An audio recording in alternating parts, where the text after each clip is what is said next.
Hi everybody, welcome to another episode of Off the Shelf. It's September, so we're going to be talking about our September reading challenge theme, which is genre switch.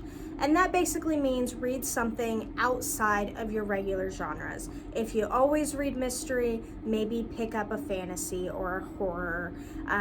If you are really into fantasy, maybe check out a romance. There's something out there that is just waiting for you to discover it. So take a chance, pick something different than you're used to. We're going to start off with a fantasy, and that is The Queen of the Tearling by Erika Johansen. And this follows Princess Kelsey, who has grown up in exile. She turns 19 and decides she needs to go and claim what is rightfully hers. Unfortunately, there's a lot of people out trying to stop her from doing that, both magically and with non-magical means. The trip itself is not great, and then when she gets to the capital, things are much, much worse than she could have imagined. So if you're into magic and fights for the crown, sort of things like that, then definitely give this a shot. It is the first in a series, so if you like it, there is more. I always like to know that when I'm going into a book, because the last thing you want is to be left on a cliffhanger and then there's nothing left. There's nothing after that. That's horrible. I hate that. But there is more to this series, so if you like it, you're all good. Definitely give that one a read if you're interested. Then we have Katherine of Aragon, the True Queen by Alison, Weir, and this is a historical fiction book. Alison Weir writes a lot of these books based on royal figures and other, really notable people from history, and she takes the framework, the historical framework of what actually happened, and then she fills in the gaps. So Katherine of Aragon, as you probably are aware, was the first wife of Henry VIII. Alison Weir has an entire series on Henry VIII's wives. There's a book for each wife. So if you are interested in British history, if you're interested in royalty, then definitely give these a read. In terms of historical fiction, she's absolutely one to read for that. Then we have Whiskey When We're Dry by John Larison, and this is a Western. It follows a young woman who, in the 1880s, finds herself orphaned and alone on her family homestead, and she has to figure out how to hold on to it. As a 17-year-old girl, that's easier said than done. She's got neighbors that are out to take her land from her. This is hard for her. And she decides the way she's going to solve this problem is she's going to go hunt down her brother, who is living as an outlaw in the mountains. And so she disguises herself as a boy to go and find her brother. Along the way, she starts to question her brother's identity as an outlaw. What does that really mean? Then she questions her own identity, and all of this set in a Western backdrop. So if Western is something that you're not super familiar with, if you haven't read a lot of Westerns, this I think is a good introduction to that, because it's not all, gunslingers and things like that. But it is still a Western in its setting and a lot of its themes. So absolutely give this one a shot if that sounds interesting to you. If there's some background noise, I apologize. They are doing a little bit of work in the ceiling in this room here, so I will do my best. Then we have Miles Morales' Spiderman by Jason Reynolds. So first of all, if you have not read anything by Jason Reynolds, you are missing out. You need to read something by Jason Reynolds. He is one of the best YA authors publishing right now. And then this is a novel about Miles Morales as Spider-Man. So, he's been living his life, being Spidey, whatever, and then his Spidey senses start to kind of go on the fritz. And he starts to question whether he really even should be Spider-Man. Is a kid like him really the right person to have this responsibility? But then some stuff happens, and he realizes he needs to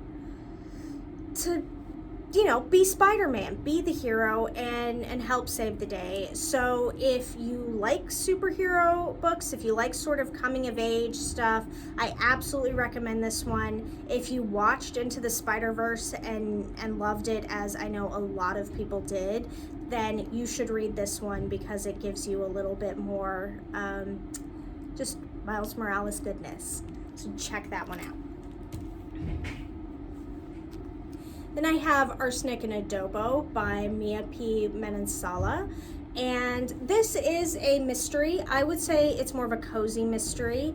I did not grab any like hardcore mysteries for you guys, because I feel like a lot of those are by the really big name authors, and if you are gonna pick up a mystery, you're probably already gonna gravitate towards those. So I don't need to tell you all about, Stuart Woods and Tana French and whoever, because they're very well established in that genre, and they have large sections on our shelves. So I picked this one for you instead. This is a newer book, and it follows Leyh, who is like living all of the rom-com tropes, and she's not really sure why.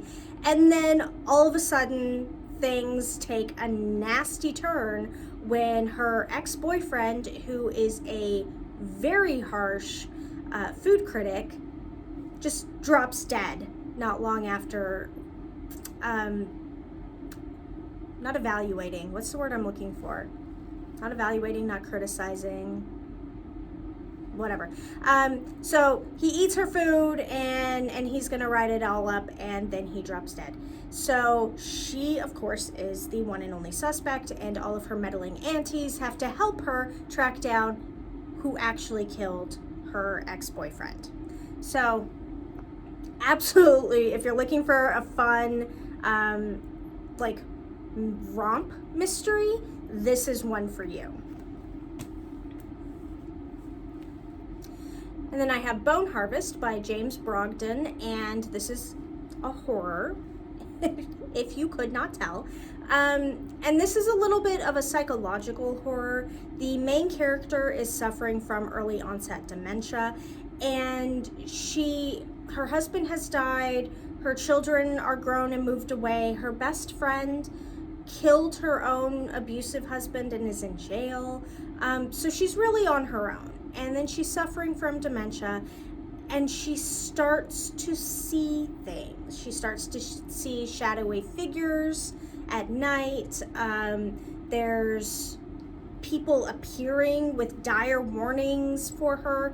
And of course, no one believes her, because she's already got stuff going on in her head. And so this is in her head. It's not real, but maybe it is. So absolutely, if you like psychological horror, you like that sort of thing, is this real, is it not, check this one out. And then we have Mexican Gothic by Silvia Moreno-Garcia, and this is more of a speculative fiction. So there are aspects of fantasy and horror and whatever, but it doesn't go all the way over into any of those genres. And I think I talked about speculative fiction at some point in a previous video, but there are a lot of Hispanic and Latinx authors who do really incredible things in speculative fiction. This is a newer book. It came out in the last year, and it is about Noemi, who is living an awesome life in Mexico City, and then she gets a letter from her newly married cousin asking for her help. So she travels to this remote town and her cousin's new family home up on this mountain, and then the family doesn't let her see her cousin, and she doesn't know what's going on. They tell her, oh, she's just not well. She's weak. We need to take care of her. She's just not doing very well. And she's like, what's happening here? And everybody else in the house is really, they're obviously keeping things from her. They're both charming and kind of distant. And there's only one person that seems to want to help her, but she can't figure out what's actually going on. And the house seems to be like closing in on her, and things get creepy. So if that sounds interesting to you, please read this book. This is such a good book. I really, really enjoyed it. So yes, Mexican Gothic. Check it out.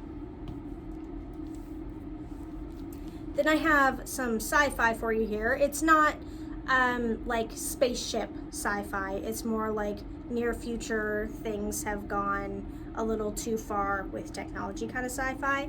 And this is Futuristic Violence in Fancy Suits by David Wong. And it is pretty much, like I said, it's the near future, and technology has kind of run rampant. People are able to augment themselves in lots of ways. They can have powers or crazy strength, all kinds of things. And the main character is trying to figure out what is going on in this city, and her only advisor is a cat. And cats are not great for advice. I don't know if you guys have cats. I have one, and she's kind of useless for that. So, even in the future, the cat's not going to be a great advisor for her. So she has to figure out what's happening. And is she going to figure it out? Is the reader going to figure it out? That's kind of where you're left. And one of my colleagues read it, and she highly recommended it. So if that sounds interesting to you, then you should absolutely check this one out. And then I've got, my book stack fell over. I've got a graphic novel for you. This is Thirsty Mermaids by Kat Leyh. And I had to buy this book. When I saw the reviews on it, it just looked like so much fun. It follows 3 mermaids who have run out of shipwreck wine. And they decide in their tipsy state that the way to solve this problem is to make themselves human so they can go to a bar. They do that, awesome. Then they realize they don't know how to undo this spell, and they're stuck as humans and have to navigate a whole new, land-based world. They have to try to find jobs and all this stuff, and it's just really funny. And I love the art. It's fun and colorful and vibrant. So if you have not read a graphic novel, maybe superheroes aren't your thing, and that's what you associate with graphic novels, then check out Thirsty Mermaids, because it's on a totally different end of the graphic novel spectrum from, Superman. And then I have 2 romances for you because I could not pick just one. September to me is the start of fall. I don't care what the actual calendar says. It's fall as far as I'm concerned, even though my shirt still looks kind of summery. So I had to pick The Bakeshop at Pumpkin and Spice, which is a 3 short story collection. And there are actually a couple of books in this series. They're all books of short stories that take place in Moonbright, Maine, which is Halloween obsessed, and it's the cutest small town, and I want to live there. But these are just 3 very cute, cozy Halloween romances. So if you're looking for something cozy and heartwarming, read this book. I enjoyed it so much. I know Angie did not like it as much as I did, but you know what?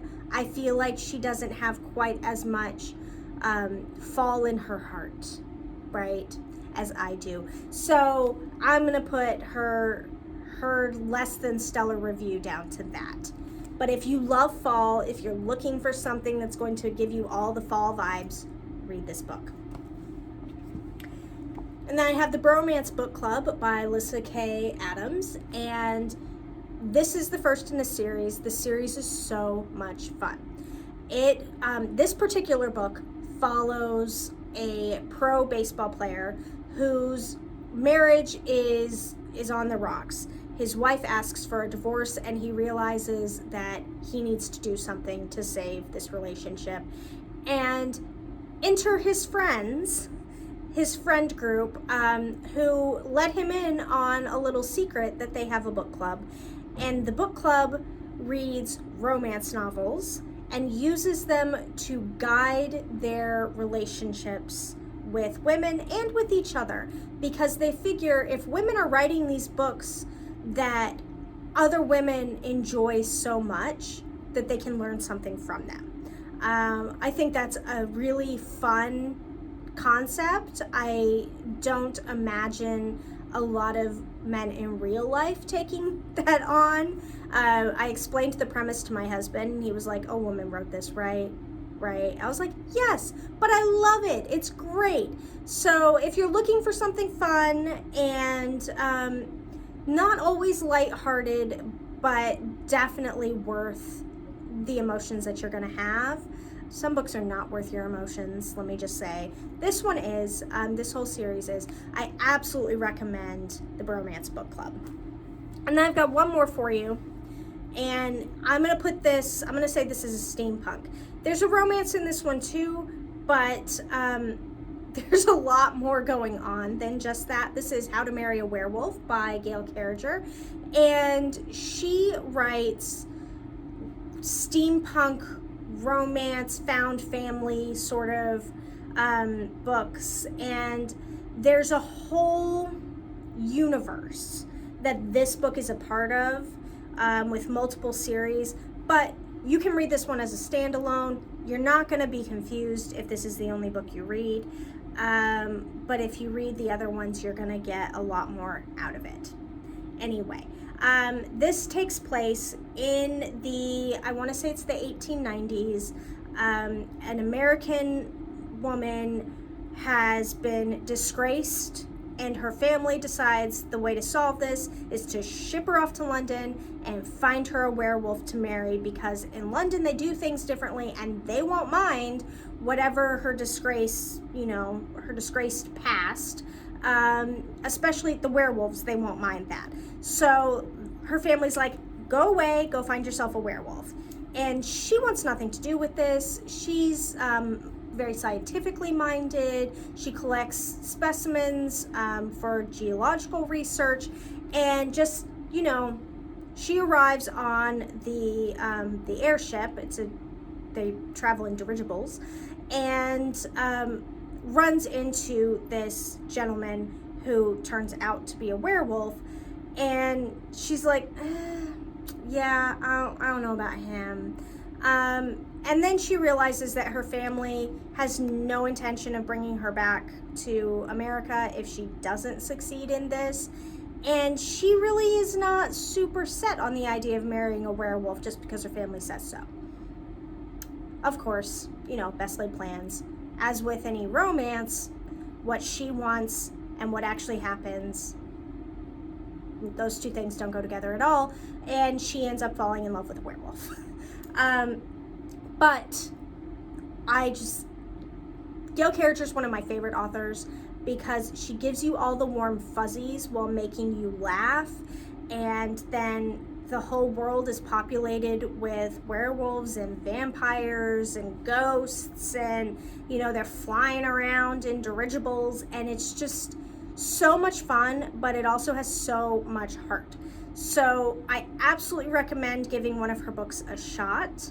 And like I said, this one is one that you can read as a standalone. You're not going to be lost. But if you read it and you're like, okay, I need to know more, come and see me. I could tell you all about like the order you should read the books in and everything like that. So that's just a few different genres that you could test out since you're going to be looking for something new and different to read this month. If you would like other recommendations, you can always go on the website, eastonpl.org, and submit a personalized recommendation request form. Just tell us what you like, what you're looking for, and we're going to send you back a list of things that we hope you enjoy. And until then, happy reading.